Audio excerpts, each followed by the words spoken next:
Là, je fais juste grosso modo qu'est-ce qui me fait le marché. On est d'accord que là, je vois une box. Vous la voyez tous ou pas? Une box. Ok. Un range.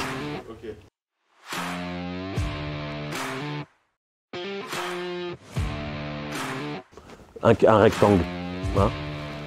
Après, c'est là où dans l'interprétation, vous allez voir, je vais vous montrer moi ce que j'appelle une box, puis à vous de vous définir.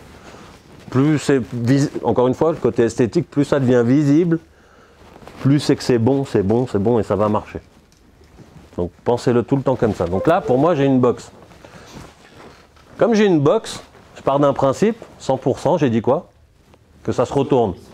Donc là, on vient d'où? Depuis en bas, on est d'accord, dans cette box. On rentre dans cette box-là depuis en bas. Donc, je pars d'un principe, c'est qu'on va ressortir en bas. De où on vient jusqu'en bas, on voit qu'on vient depuis là. Donc, pour moi, on reviendra à un moment donné retester toute cette zone de prix là. Donc, quand je suis dans cet endroit-là, qui est la journée que je vous ai fait regarder A et B, quand je vois des vendeurs, parce que après, je sais pas, vous en souvenez plus, mais moi, de cette journée-là, sur le carnet d'ordre, il y avait plein de contrats à vendre sur le haut du carnet qui étaient dans cette zone-là. Quand je vois le potentiel de tout ça, ça ne m'étonne pas du tout qu'il y avait beaucoup de vendeurs. D'accord? C'est là où, je vous dis, après on va faire comme ça avec tous les outils. Hein. C'est parce que le carnet d'ordre me permet de confirmer, vous voyez. Mais le raisonnement de base, je l'ai fait grâce à quoi? Au market profile, qui m'a dit, je reste en tout cas pendant 2 demi-heures dans cette zone-là. Après, les lettres se font. On voit que même si on a des essais, on revient toujours dans cette zone-là. Avec le temps, je vois une box. Quand je vois la box, hein, parce qu'au début, si je suis là, peut-être je ne la vois pas forcément. Maintenant qu'elle est bien dessinée à ce moment-là, plus c'est dessiné, plus ça me vient aux yeux, plus j'ai envie de la shorter. Vous êtes d'accord? Après, reste à trouver le point. Ça, ok, ça c'est autre chose. Mais bah, pour trouver le point, qu'est-ce que je vais faire? Pour trouver mon prix d'entrée. Qu'est-ce que je vais faire? Tiens, qu'est-ce que je vais faire? Là, mettons, je suis en H maintenant, il est là. Qu'est-ce que je vais faire là pour trouver mon prix d'entrée? C'est intéressant. Je pense qu'il y a une box, donc 100% de la théorie, je me dis ça va aller en bas. Donc si j'ai quelque chose à faire, c'est vendre déjà. D'accord? Ça, vous êtes d'accord? Maintenant, comment je fais pour trouver mon point de vente?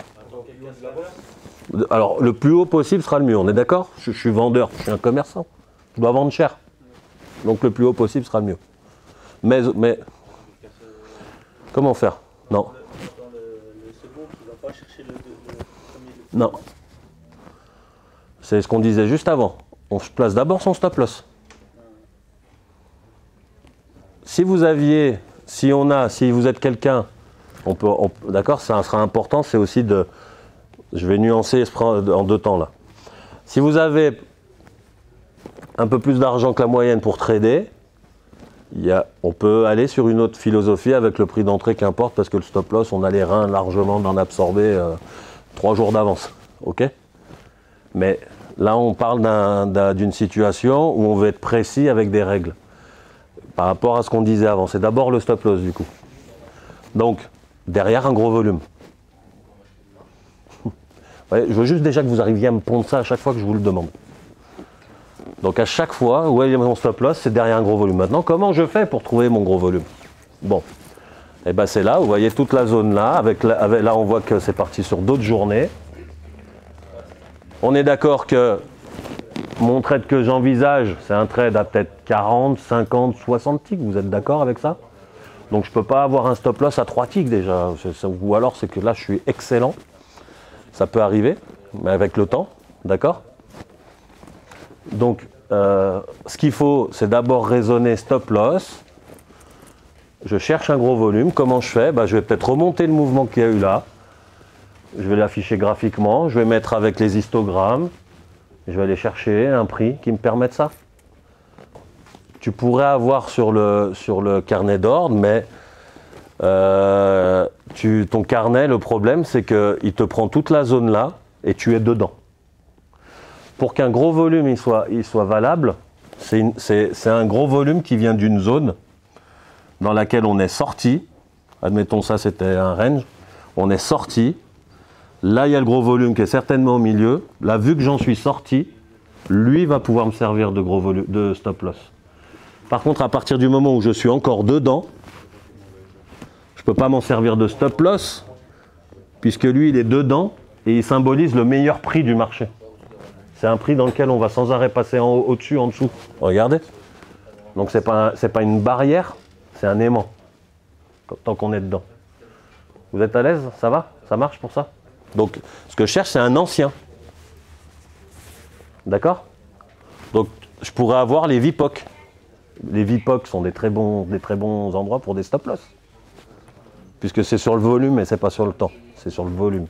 Donc, derrière un VPOC, on est derrière le plus gros volume du jour d'avant. Donc, c'est pour ça que très souvent, vous avez des réactions sur le VPOC. Déjà, le VPOC, ça se short à chaque fois où ça s'achète. Vous êtes d'accord? Donc, vous pouvez chercher ça, par exemple.